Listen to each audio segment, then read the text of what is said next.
Okay, welcome to the day 11 recap there, Two Lane Westers. I started this morning in Dawson City, Yukon, and ended in Fairbanks, Alaska.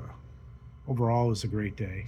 Um, a great day to ride. A lot of really good roads. I'll get into that in a little bit.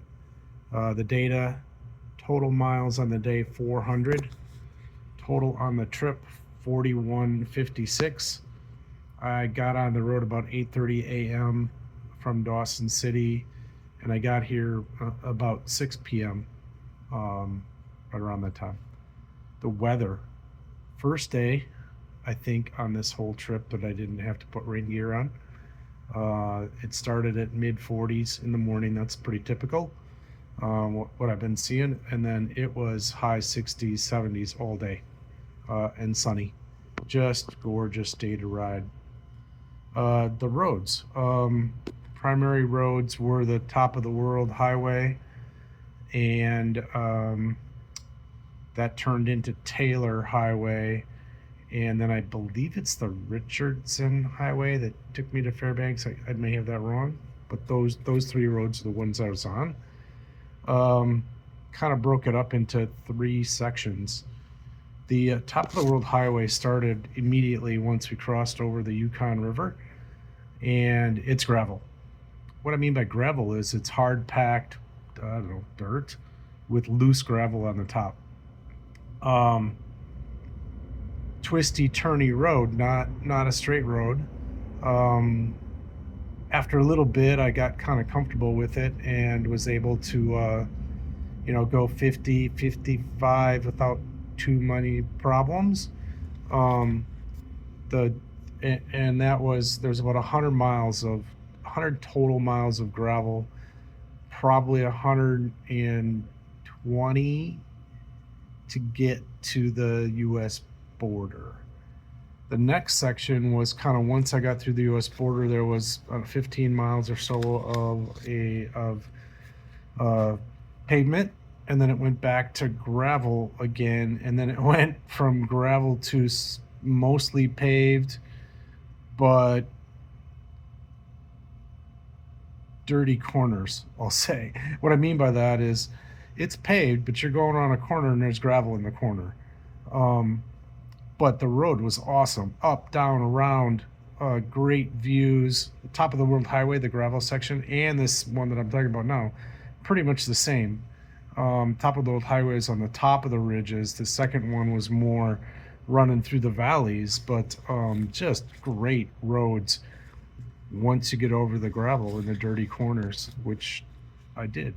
Um, Once I got out of that section, I ended up in a town called Tok, and that was back on the main highway that gets you up to Fairbanks.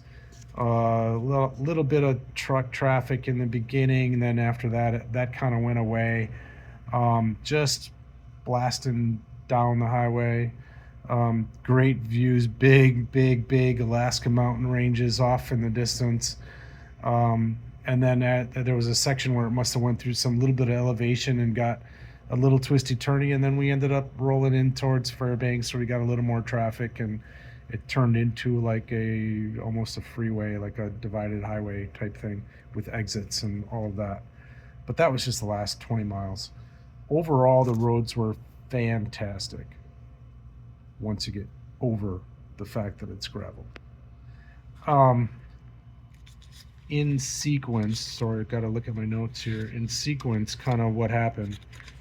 So right out of Dawson City, excuse me, gotta turn the page here. Right out of Dawson City, I had to take a. I keep saying we. It was me today. I had to take a ferry to cross the Yukon River. The Yukon River is a big river. It ain't, and the water's moving fast. There's big trees floating down the river. But you jump on a ferry, out of wait a little bit, and then easy on, easy off. This ferry runs 24 hours a day, back and forth. That's all these guys do all day long. There was a truck with a big long flatbed of like four wheelers and things like that in front of me. two other motorcycles, and then maybe three or four other cars. So not a big ferry, but whatever. They're pretty efficient at getting people across the river. Immediately, once you get to the other side and get off the ferry, you go up a hill, turns to gravel, and you are running along the top of the ridges for, like I said, 100 miles. They call it the top of the world highway. It's I took pictures, but it's really hard. I took pictures and videos. It's all been uploaded, but it's really hard to capture the views with the camera. Don't think the camera does a good job of capturing it. Pretty cool. I got to remember something here. After the top of the world highway came the border crossing back into the U.S. I've been in Canada for, I don't know, 7-8 days. This is a very remote border crossing. It's a two-lane top of the world highway up at elevation. I don't know what the elevation was. Let's call it 4,000 feet. There's nothing up there. There's like two log houses that I guess these guys live in, and then the border crossing. He asked me a couple of questions, firearms, blah blah blah. Asked me where I was from, what I was doing out there, and no problems. From there, it was about 15 miles of paved road, twisty turny, up, down, around, good mountain roads, and then kind of got us into the next big stop, which was Chicken, Alaska. This town is all by itself, just kind of a quirky little town. There's a store, there's a saloon, there's a cafe, there's a bunch of weird chicken things. However, this weekend there was some kind of music festival going on. There was people everywhere. I didn't go down by the music. I just kind of went into the saloon and ordered a beer and a burger because I was hungry. And people, a lot of how can I call it? Very bohemian kind of people. Like they just like living off the land, and they're out there listening to their music and whatever. It's all good. Everybody was really nice. I had a conversation with a guy who was sitting next to me who owns a gold mine. And I was like, I asked him what he does. And he said, I own a gold mine. Well, that turned into a quite a long conversation about, well, how the heck did you acquire a gold mine and how does that work? Because I know nothing. So just asked stupid questions, and he kept talking. Ended up paying too much for it. He did get some gold. He wouldn't share how much because I wouldn't expect him to. But he has had to buy quite a bit of equipment to actually do the dredging, to get down to where the gold is. So that was interesting. I met one of the singers of the band. She was sitting in front of me. We chatted for a little bit. I didn't take pictures of these people. Brief conversations didn't really warrant it. A lot of people wanted to know about my motorcycle. There was 3 other guys with the BMW GS's adventure bikes in front of me. And then I pulled in, and they're like, yours looks different. I'm like, yeah, it's a Harley. And they're like, what? Harley makes an adventure bike? Blah, blah, blah. Anyway, I had a bunch of conversations about that. Chicken's pretty cool. Check out the videos and pictures that I took of Chicken. It should all be posted already. After Chicken, there was a nice ride through like long sweeper views. That's where the dirty corners came in, gravel in the corners. And then I ended up kind of on there's a town called Tok, which is a kind of a main intersection type town. I got gas, took a break, and then I had to make a decision on where I was going to go. The plan was to get to Fairbanks. My bike needed an oil change. It's got about 5,000 miles on the oil, and I needed to do an oil change. Problem I had was it was about 2:30, quarter to 3. I'm 2.5 hours away, and they close at 5, the dealer. So I called the dealer from the gas station and said, hey, I need 4 quarts of oil and a filter. I can't make it. I'll pay you. Can you leave it somewhere for me? So he said, sure. We got the deal done, and he put it in a bag in the by the dumpster and left it there for me. I'll come back to that. And then the last section from Tok to Fairbanks, it was about 200 miles. Great ride, great roads. Kind of mentioned that already. And then got into Fairbanks, went to the dealer. That had to get that picked up so somebody didn't grab it before I did. So that was number one. I had no lodging figured out. So it was a little bit hot at the time, and I had been on the bike quite a while. So I pull into this place kind of across the dealer. There was some shade and a picnic table in front of the building. Kind of a weird place. Look at the video on that. It's a bunch of like airplanes and look like apartments or cabins you can rent out that are airplane themed, and then some guy who had a Cessna. I don't know, whatever. So I'm sitting there. I called my wife, and then I got solved that problem. I'm like, okay, I need a place to stay. So I started Googling. I'm on Google Maps. Well, there's a place right next to me called Pikes. So I ended up staying there. Why stay at a hotel again, Bill? I thought you were supposed to be camping. Well, tomorrow I'm going to go up to the Arctic Circle. Hopefully the weather cooperates, and then I will come back. So I checked into this hotel for 2 nights. That way I can leave some stuff here. I kind of wash some clothes in the sink, kind of get myself home based here for 2 days. That's my plan. This place is a tourist hotel, almost like a spot in the Dells. It's right on the river. They got a lot going on here. I took some pictures and videos on the way back from dinner. Had a nice dinner. Just sat at the bar. Place is pretty cool. People are all real nice. A lot of tour operator people must be getting off work, and then we're stopping for food and drinks. I was chatting with some of them. They were kind of telling me about Fairbanks. Maybe a little bit more to dig into tomorrow night when I get back from the Arctic Circle.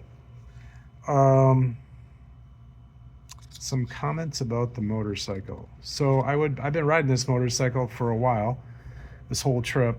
I think today was the first time that the motorcycle said, finally, you're going to do what I was built to do. The gravel, the roads we were on today with the frost heaves and the bumps and all of that. I didn't mention that before, but there was a bunch of that. The bike was just devouring it. It'd probably be the best way to say it. Like something was different today about the roads, how I was riding, how the bike was responding to how I was riding. It was a really good motorcycle day. That's all I can say. If you're not a motorcyclist, maybe you don't get that. If you are, you know what I'm talking about. I did mention the oil change. So got the oil and filter from the dealer, got that transaction completed. Felt like I was picking up a drug deal or something. Anyway, it's kind of weird. Well, now where to do it? So I didn't have an oil pan to drain the oil into, and I didn't have anything to get the oil filter off. So right down the road, there's an AutoZone, and right next door, there's an Ace Hardware. So between the two of them, I got an oil pan and something to get the oil filter off. I won't have that oil filter problem in the future. I bought some tools to solve that problem. Okay, still, where are you going to do it? What are you going to do with the oil? So I talked to the guy at AutoZone, and he's like, well, yeah, there's a transfer station 1.5 miles down the road. You can dump the oil there. I'm like, oh, can I do the oil change in your back parking lot? Yeah, sure, no problem. So that's where we changed the oil. Got it done pretty quick, not a big deal. And then disposed of the pan and the cans of oil and all that. All good. So Oil change on the fly, on the road, done. Bike should be good until I gotta get home. Next page of my notes. I have multiple pages of notes. Animals. Not a big animal day. However, there was some interesting animals. Number one, fairly early in the top of the world highway, was a porcupine. I'm on gravel going 50 miles an hour and I see a porcupine. I really wanted to stop. No, not the best idea. So trust me, I saw a porcupine. The next one that I saw was after the border in the dirty corners section of the road. Me and another BMW guy were kind of running along together. He was behind me at the time, and then I saw this moose standing on the side of the road, so I stopped. I ain't getting close to a moose. They're very unpredictable. I've had multiple people tell me do not get close to them. They'll charge you. So I'm maybe 40 yards away, and it's a female moose, no rack, and she's just standing there on the facing the center of the road on the opposite side of the, like, kind of on the side of the road. Well, she's going to run out in front of me, so I'm not going. I'm just going to wait. And then there was a RV on the other side of her coming towards us. Well, the guy on the BMW pulls up next to me, and we're kind of like looked at each other. Hey, this is pretty cool. Well, sure enough, I'm trying to get my camera out. Well, and she starts walking across the road. She's just trotting real slow, and right behind her was a little baby moose, tiny little thing. That was pretty cool. I didn't get a picture because it's really hard. You got your gloves on. My camera is in my pocket half the time because I don't want it, whatever. And so I didn't get a picture of it, but trust me, I saw a mama moose, a cow moose, and a little baby moose. And then shortly after that, another red fox. So animals on the day were mama moose, baby moose, red fox, and a porcupine that was cruising on the side of the road. So I'm adding every day something different. We need a grizzly bear somewhere along the way. Got to see one of them. So that is pretty much the update from today. Tomorrow's plan, I kind of already alluded to it. So I'm going to get up early, try to get on the road by 7-ish. And then I got to check the weather here first. But the plan would be to go up part of the Dalton Highway. I think it's about 100 miles. And this is going to be a rough road, big potholes. It's a trucking road. It's for the pipeline. It's gravel. And then you get up to the Arctic Circle sign. I will take a picture there, and I have to go past it a little bit, I believe, because there's a place to get some gas. I don't think I can get all the way up there and back on a tank of gas, so I got to buy gas up there. So the challenge there is the road and the road conditions. I'm not too worried about it. Just gotta do it and get it done. It's the bucket list part of the trip. So looking forward to that. I will send, like I've been doing, I'll take pictures along the way, and then I will come back here to where I'm staying at this hotel. Hopefully tomorrow night I'll get back in some time. I can go downtown Fairbanks and sort of see what's going on down there and take some pictures and videos of stuff down there. It sounds like it's kind of they got some cool history of the town and how the town was started. So see if I can check that out. And then that will mark my furthest point away from home. The farthest north, I don't know about the farthest west, but it's definitely the farthest north. And then I will start heading south after that. I have ideas, I have plans. Not exactly sure which is all going to play out here, but that's for tomorrow or the next day. What else? I think I'm missing something. I can't remember. Talked about people I met. That's it. That's all I got for you. Over and out. Day 11. Done. In the books. Later.